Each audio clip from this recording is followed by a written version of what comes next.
Afternoon, guys. Dr. Ken Nordberg here again, back to the fireplace for a seminar. I've had a lot of guys asking me when I'm going to talk about this last deer hunting season, and I've been holding off a little bit because I needed some time to go over what we learned during this last season. But I'll tell you what, it was terrible. It was the third year of being terrible. In fact, this was the worst of the 3 years. We heard so few gunshots during the entire season. There were days when we heard maybe at the most one distant shot all day. It was also unusual for another reason. This year it was dangerous. And I'll go into that more later. But have you ever ended a deer season thinking it's time to look for a new place to hunt deer? Well, I was giving that serious thought this year. It was really disappointing. Last year we got a decent buck, one buck. Normally, for 30 years of hunting in this area, we almost always took 4 mature bucks. And every year, usually about one of them for sure, was a dominant breeding buck, a big one, a 4.5 to 6.5 year old. In fact, one was a 7.5 year old one year, a 13-pointer. And we're used to that kind of hunting. And for the hunting to suddenly begin to being as the way it's been the last 3 years was really been a disappointment. It's a disappointment for all because of all the years we did so well there, but also because of all the time we put into all the research. It's been a wonderful research area. Well, 3 years of disappointment have gone by now. And because of that, we're getting to the point, I've come to the point now where what was happening out there this year was the same as what was happening last year and the year before. So we've established some changes in behavior and habits of whitetails that seem to be fairly constant, meaning our whitetails have changed, and they've changed for some really good reasons. And these are new changes, never seen it before in all the years I've been studying whitetails. And from a hunter standpoint, it was a terrible season. We did get one buck, but that was it. We got one last year. But from a researcher's standpoint, it was interesting because at last I can report changes in whitetail behavior that we've never seen before. That's probably going to be happening all over the country in time. The reason being, there's been a big push to introduce gray wolves back into lots of states across America. And also there's been a big push to avoid hunting or trapping the wolves, reducing their numbers, and no matter what. And our wolves, where I hunt, have been protected by the Endangered Species Act for 47 years. 47 years. And you think, wow, gee, that's wonderful. Now we got lots of wolves up there. A lot of people think that's wonderful, and a lot of people are thinking they shouldn't be reduced now. Now we've got all those wolves up there, we would like to keep it that way. But some terrible things have been happening to our wolves because of this 47 years of protection that people don't understand. And it's important for you deer hunters everywhere, where wolves are going to be part of your future, or are right now, to know about this. uh, to know why wolves shouldn't be protected for 47 years. And because terrible things are going to happen. Right now, we're at the point in northeastern Minnesota where our wolves have very little to eat. Many of them are going to starve to death this winter. To continue trying to protect them, to continue to allow them to grow and number in the area is a flop. It's finally gotten to the point where it's a real flop, and it's a terrible thing for wolves and deer as well. You see, what's happened, when I first started studying the deer and wolves in this area in 1990, there were 11 deer per square mile in this area. Back in the early 1960s, there were 22 deer per square mile in that area. In 1974, back in the mid-1960s, we had a series of really severe winters up in northeastern Minnesota, and practically wiped out all the whitetails in at least 2 counties in this Arrowhead region up above Lake Superior. And deer numbers got to be really low back then, and of course the wolves then were suffering from starvation because of that, and their numbers started to drop. And at that time, there was still, I don't know if the bounty system was still going on, but when I was young, they used to have a bounty on gray wolves of $75 an animal. So there was trapping going on back in those days to trap wolves to make money on bounties. So there was various reasons besides the reduction in numbers of deer in that area for wolf numbers to have dropped. But when the wolves became protected in 1974, their numbers started to increase quite a bit. In fact, by 1990, things had gotten to the point where our whitetails living in that Arrowhead region were not able to recover to their former levels because of the wolf population. 11 per square mile was the best they could do in 1990. And that's still quite a few deer. There was certainly enough for us Nordbergs for hunting, and that worked out pretty well. But things, as the wolf population increased, the deer population began dropping.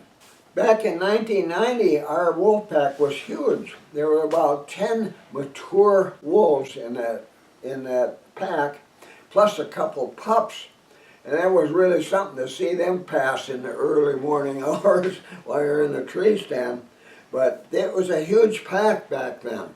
You know, one of the advantages of wolves forming packs each year, and usually it happens in early November, most of the rest of the year they're divided into breeding pairs that live in smaller areas, hunt in smaller areas, and they form packs again each fall around in the end of this first week in November.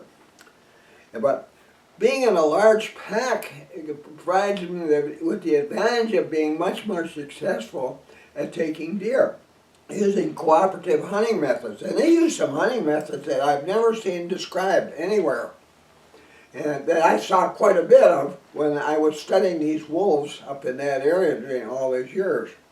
But when the pack got down to like 3-4 animals in there, that wasn't enough animals for them to be successful hunting cooperatively.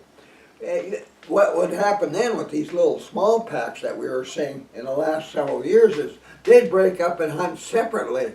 And then they'd howl, they'd communicate with one another and get together. Say if one found food, they would wait until the others arrived and they'd share what they'd find, like a gut pile in the woods. Well, that was interesting new behavior of these wolves, but wolf numbers had dropped as far as pack sizes were concerned a lot because of dwindling deer populations. Now this year, our wolves succeeded in raising pups into November. Whether those pups are going to survive through the coming winter, I don't know, but chances are not good for them. But anyway, when you get to be when the pack gets this small because of this, they have a hard time catching and killing animals as large as a deer. The deer, whitetails are their primary prey. They can live on venison year-round and hardly eat anything else. That deer is that important to them. And you know, further north they might live on caribou or moose or whatever, but in Minnesota the deer is their primary foods. Let's go back to 1990. At that time there were 11 whitetails per square mile in this region, in this 10 square mile region. Between that time and the year 2018, the deer population had gradually dropped down to 4 per square mile. By the year 2019 it was down to 3. And it's been at 3 ever since. And it probably won't change at all, no matter what happens for a while. But meanwhile, because of the shortage of food, the wolf packs were becoming smaller and smaller. In 2018, we had 4 adult wolves in our wolf pack. And last year and this year, there was only 3. This year, it appears our pack, or our resident wolves, the breeding pair, had 2 or 3 pups, revealed by their tracks in snow, especially right around our tents at night. And but at any rate, the wolf packs were getting smaller. But that doesn't mean that total wolf numbers were getting smaller. What was happening is that when we have a small wolf pack like that, instead of hunting in a 100 square mile area all winter, like the big packs did, you know, 10, 12 wolves in the pack, and what back in the 1990s and earlier, they're hunting in much smaller areas.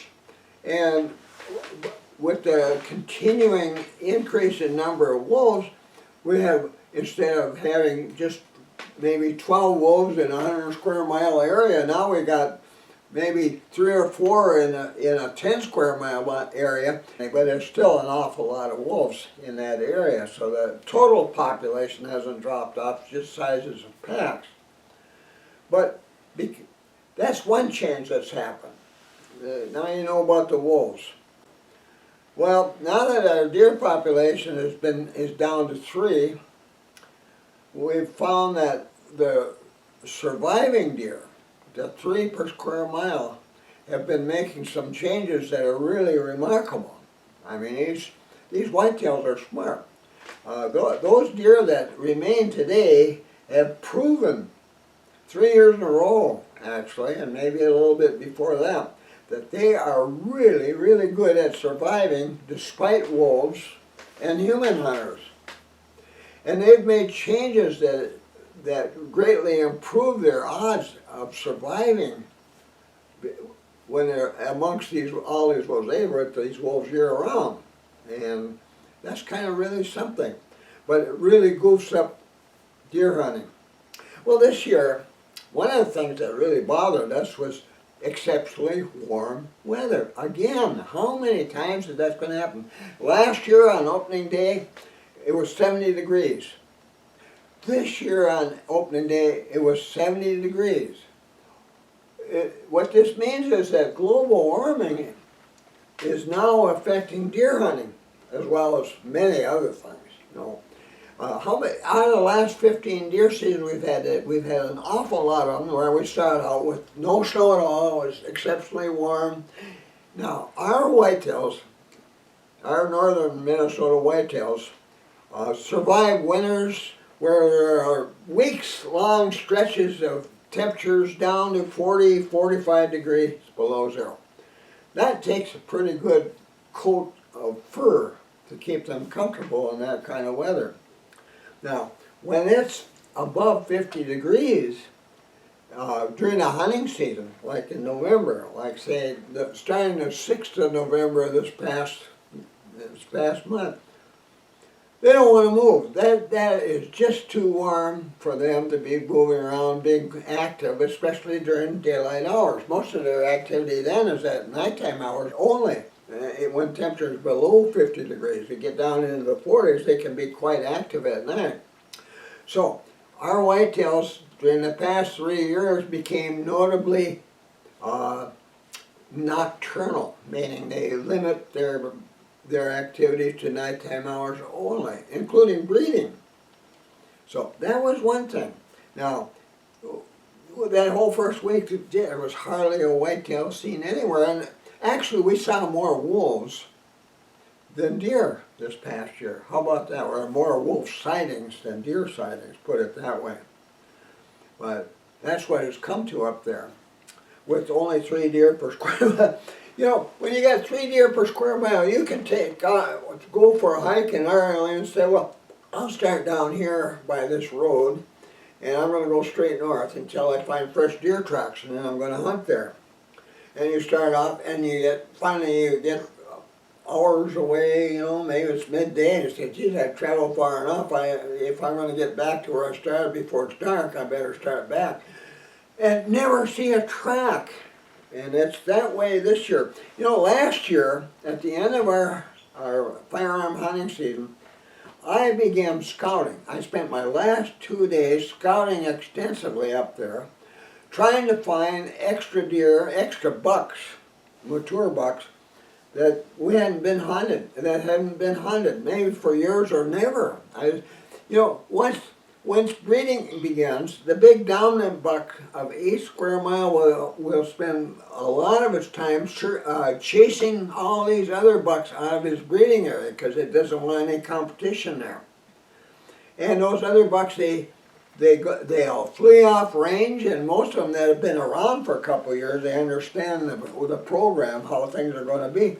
They'll willingly stay off range until they smell no more pheromone drifting around in the breezes from those that are in heat. Well, that first period of breeding is 2 weeks long. And during that period, that big buck will be cruising his range day and night, looking for does, and he just smell them. They can smell them a mile away, maybe further. And sometimes I think that has a lot to do with why big dominant bucks will have square mile home ranges. Because that's the distance they can smell the doe and heat. And probably other deer as well, all the odors that are produced by the other deer. They can keep track of other deer in that whole square mile by scent alone. They can lay in there, they smell a deer going by a half mile away. Oh, it's that deer, and that deer. Oh, that's a doe, and that's its fawn, and that kind of thing. It probably has a lot to do with why they're square mile in size, roughly. Well, anyway, after breeding is over, those bucks come back. They're free to return. That big buck won't be aggressive toward them anymore. The rest of the winter, they won't be aggressive toward those particular bucks. They can come back and live in their normal summer, spring, summer, fall ranges again. And so all of a sudden there's more bucks in the woods. In our country, that's after the 17th of November. The breeding is over by the 17th of November, and all of a sudden there's more bucks in the woods.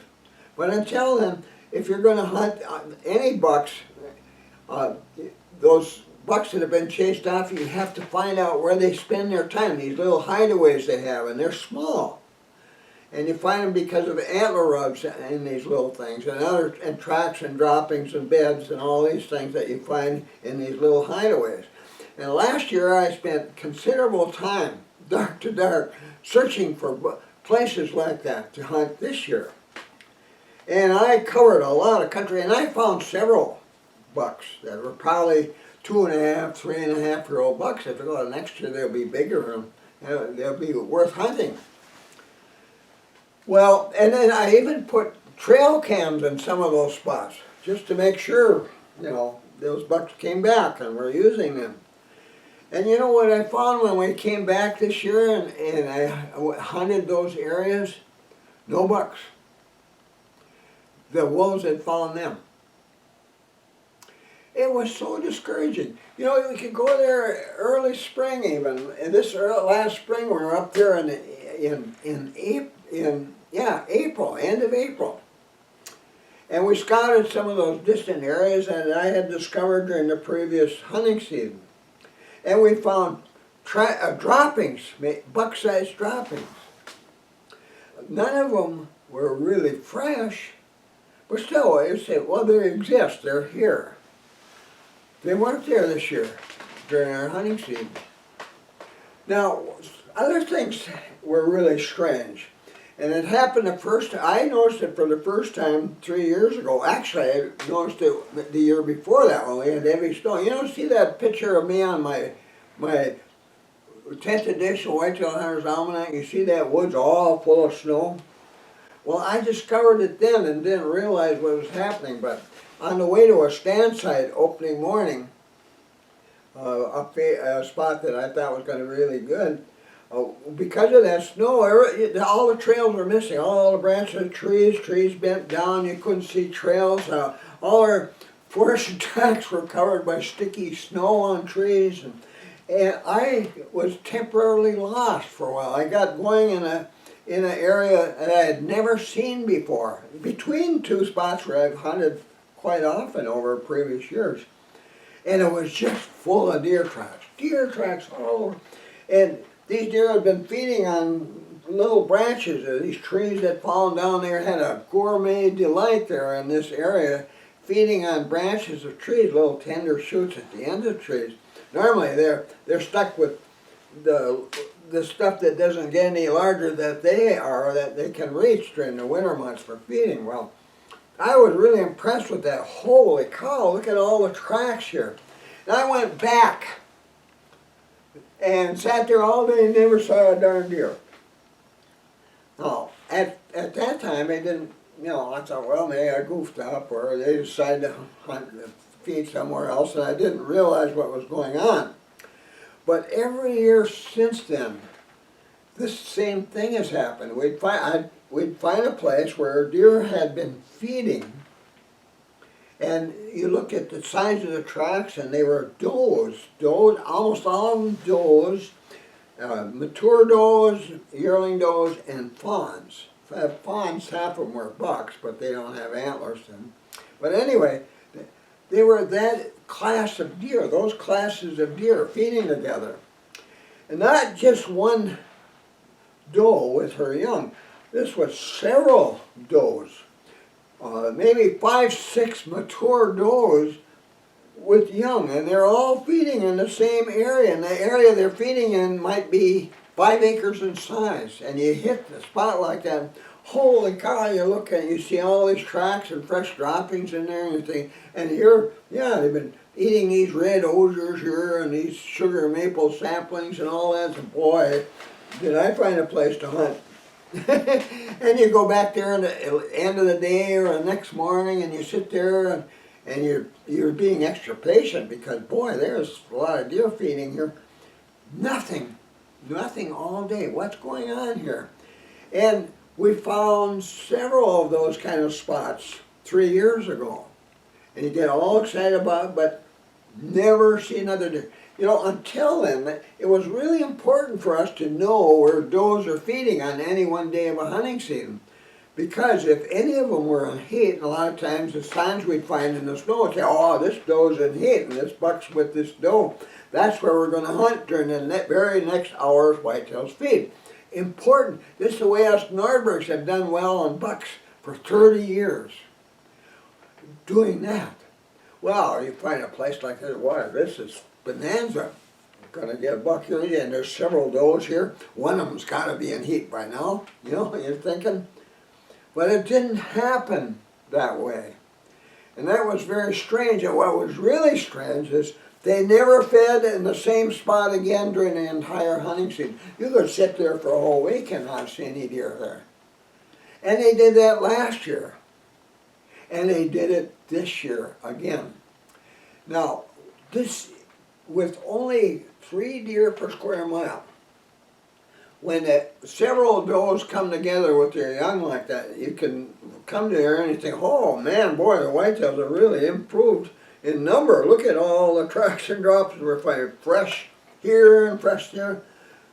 But the rest of the gang, we have 11 people in the woods and nobody else would find a place like that, and then maybe the next day somebody would find them somewhere else like that. And, oh boy, gonna hunt that, we try that, those things never worked because those does and their young never fed in the same place twice during the entire time we were in the woods hunting. And that was really strange. New behavior, never seen that before. Not only that, our whitetails don't normally congregate like that, come together, big bunches together, until the last week in December. That's when our deer migrate to wintering areas, where they spend the winter until snow melt in the spring. And they don't do that. And I call this new phenomenon early herding. And it wasn't bucks, but the big bucks weren't involved in this. It was more those does that were doing this. And I started to get the feeling that, boy, they're being led by a really smart doe. There's a dominant doe in this bunch who knows how to survive amongst all these wolves. Well, the wolf numbers are not that big either in this 10 square mile. But they know how to survive wolves now. And because of that, they have fawns that are benefiting from this, which is kind of a good thing for the future of whitetail hunting and where we hunt. More fawns surviving winter and surviving deprivation by wolves. You know, fawn deprivation is really a big thing, and it has been for years, ever since 1990, when I started studying whitetails and wolves in this area. I finally came to the conclusion, and the evidence was there every year, that the breeding pair of wolves during the summer months was finding and killing and eating 3 out of 4 fawns every year. You could have a mild winter, and most of our mature does that were 2.5 years of age or older would have twin fawns after a mild winter. But by the first week in November, we were lucky to find 1 living fawn for 2 mature does. And where did they all go? Well, it was easy to figure out. On special routes that the wolves love to travel along, we'd find their droppings. And their droppings, the old droppings would be pure white because that's all ground up bone. They turn pure white after they get to bone. But fresh droppings. And in those droppings, we always found deer hair all summer long. July, August, September, fresh, we'd find deer hair in the droppings. Not only that, we'd find white teeth, unstained and unworn. That's characteristic of fawn teeth.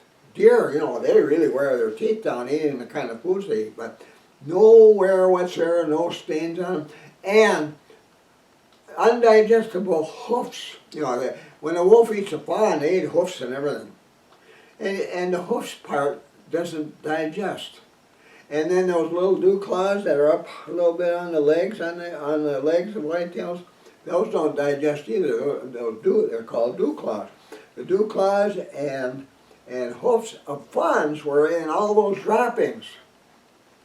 And so, there was absolute evidence. When you see dropping after dropping after dropping, they have all the same kind of stuff in it all summer long. The wolves are eating an awful lot of fawns.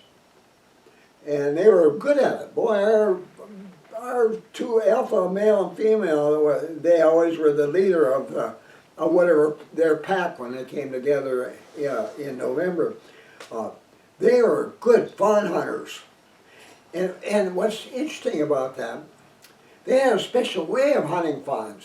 And I learned that one day when I was sitting out there on my stool in the woods.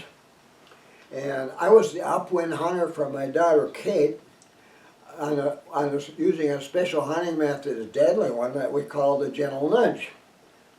And when it got to be first light, there was a yearling doe out in front of me feeding all alone. And I watched it feed for quite a while, and it was drifting toward the west. And finally disappeared. And I was sitting there, and then I heard grass rustling behind me, downwind. And I turned my head, and there were 6 great big wolves there behind me. You know, a fully mature male gray wolf will weigh maybe 120 pounds. Big animal. They're as big as a yearling doe. You know, great, they're up that big, you know, long-legged things. And these were all black except they had tawny legs and tawny muzzles.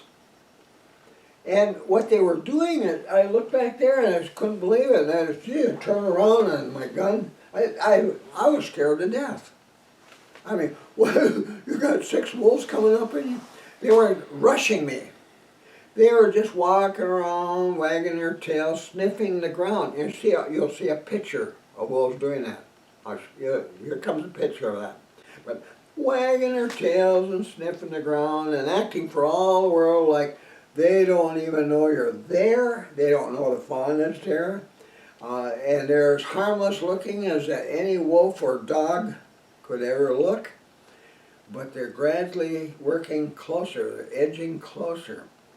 And now my wife and I have seen several fawns killed while wolves, single wolves, were using this same technique in the summertime, like in July, to get up close to a fawn. And the fawn would be just laying there watching. They were kind of mesmerized by that. All of a sudden, bingo, the wolf jumps and the fawn gets by the neck, shakes it. That's the end of the fawn. You hear one little bah from it. That's what it turned out. In that country, that was our favorite way of our resident wolves that live there during the summer of catching and killing fawns. So this November, on opening morning, my 13-year-old grandson Jacob was going out with me on his first deer hunt. It's the first time he's ever been deer hunting. But you know, I was a little worried about the situation up there, because I wrote a letter to President Biden last year when I heard that pro-wolf group were trying to influence our president to ban any kind of hunting in Minnesota when they were finally delisted from the Endangered Species Act. I got to do something about it. I got to teach President Biden why that shouldn't be allowed to happen. We have to reduce wolf numbers in this state, up in the Arrowhead region. And so, and it helped, because he decided that there should be no ban on wolf hunting, that the wolves need to be reduced in number in Minnesota. It's been long enough, you know, all these years, 47 years, something has to be done because things are out of whack there. So he agreed that. So I told him one of the possibilities from this is that those wolves could become dangerous to hunters. It's happened before in areas where the primary prey of wolves were really low in numbers, and wolves had turned to attacking humans. Now, wolf attacks that are fatal are not common in North America. They're much more common in Europe and Siberia, that part of the world, but not so much here. But actual attacks that were not fatal, where people have been injured, sometimes rather severely, by wolves, are not that rare. If you look it up on the internet, attacks of wolves on humans in North America, well, there's a pretty good long list of it, and you read what happened. That's kind of scary.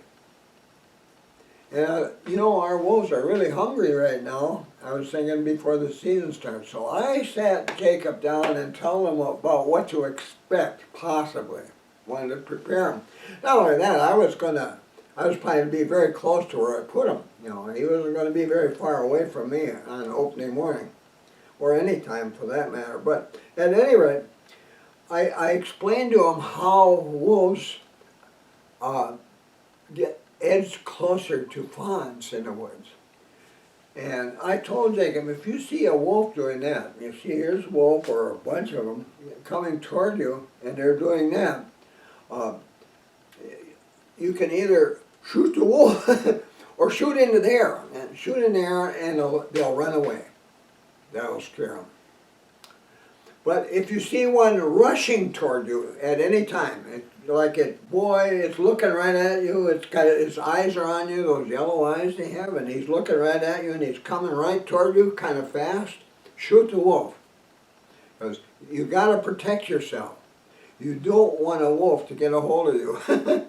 So those are two ways, two things that you might see in the woods. And if that happens, use your gun, shoot in the air or shoot the wolf. No messing around. Don't take any chances. So that morning, I set him in a special spot I had figured out, and John and I did, and where he could sit at ground level, nice natural blind there, and watch this nice deer trail where two of them intersect there.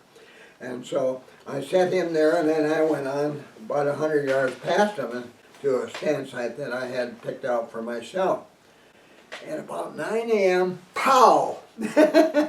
And, oh, geez, Jacob got a deer. He got a buck. You know, it's bucks only there. And then even if it wasn't bucks only, us Nordbergs don't shoot does. It's just bucks. He got a buck. I was so excited about that. And so I got out of my stand and put my stool on my back and went walking quickly back to where I left him. And he saw me coming and he came out from behind that blind and he said, "Grandpa, it was a wolf." It was a big scary wolf. Yeah, he said, it was coming up. I heard something behind me and I looked back and this wolf, it was a great big one, was coming just like you said they would when they were, when he was talking about the zigzagging, coming toward him and not looking at him. And he said it was only about 10 feet away and I shot in the air and it ran away. Yeah. Jacob, you did really well. That was really good. You did a good job. Well, that wasn't the only time. And when I mentioned a previous seminar, I'd tell you all about another one. My older grandson, Tyler, was on day 4 of our hunting season. He had selected a spot on a knoll, a little knoll. It wasn't a sparsely wooded knoll in the area that had been clear-cutted quite a few years ago, watching an old logging trail where it would going along down below where he was sitting, and went out and curved around a corner and disappeared, behind trees up ahead of him, just north of where he was sitting. And he had been there a couple hours, and all of a sudden he could hear some hunters talking to one another, but they were talking softly. It's kind of mumbling, and his wife, how could there be hunters out here? They couldn't get here without him knowing. It was really strange, but it sounded like there was several of them, and they were just kind of talking softly, but he couldn't figure out what they were saying. And this went on for a few minutes, and then they were quiet, and then here comes a wolf around that curve and on that trail, and big black one. And it walked toward him a little bit, and then all of a sudden it stopped, and it was staring at him with those yellow eyes up there on that knoll, looked at him for a little bit, and then it put its head down low and backed away. It walked backwards until it disappeared behind the trees on that curve. Now, Tyler, that is really something strange. He said, that was really strange. So Tyler was really alert, extra alert now, and he was watching, and pretty soon he heard something going through the dead ferns. They're about that tall out there. Dead ferns and hazels and young trees, and this older clear cut off on his left, coming toward him from the northwest. He could hear it getting closer, small twigs snapping a little bit, and he couldn't see it. And then pretty soon he heard similar sounds coming straight from the north, also coming toward him. And then from the left, same thing. Well, he was pretty spooked. He decided he better get out of there. So he did. He moved quickly with his stool on his back and his rifle in one hand and his handgun handy. And he got back on that old logging trail. and headed to camp quickly. And you know what? When he told me about it, when he walked up, he said, "Well, I had to leave. I had to quit hunting early today," and his eyes were big like that. He was still spooked by this experience. But as fast as he went, he had to stop often and check his back trail to see if those wolves were following.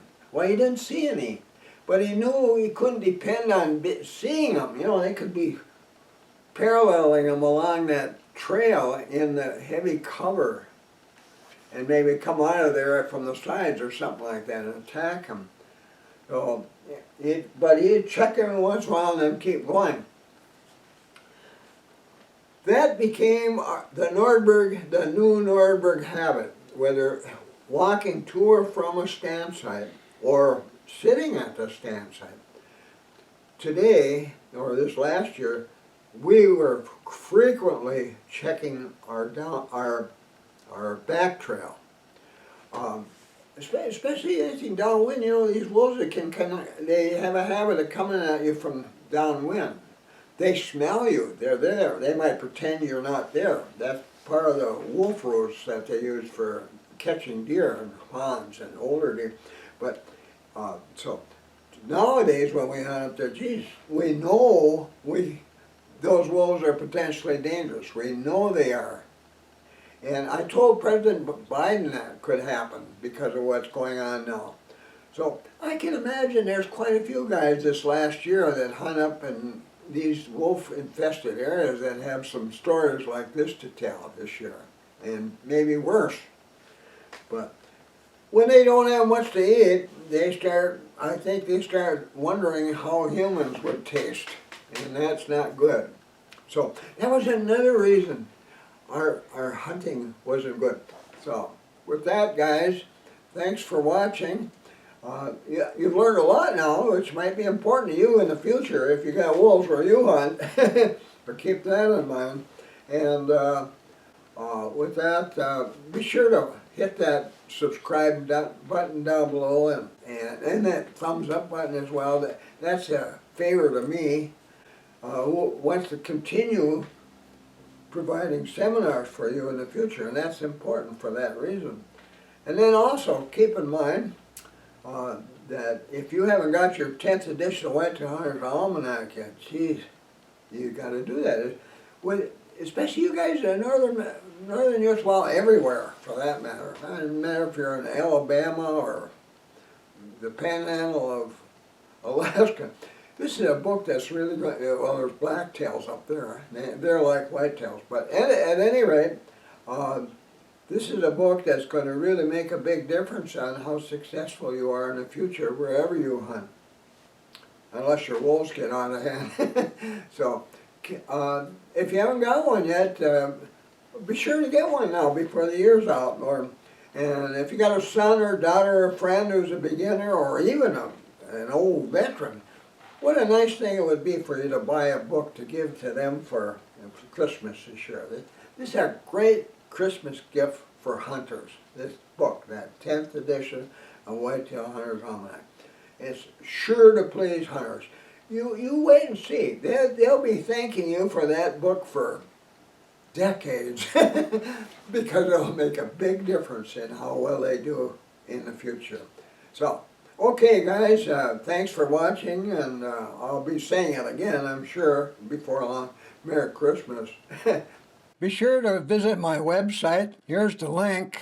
Here you'll find links to my blog posts, my Twitter account, my YouTube account, my Amazon store with links to my ebooks, my son's eBay store, a money saver if you're ordering from Canada or other countries, my website bookstore, and much more.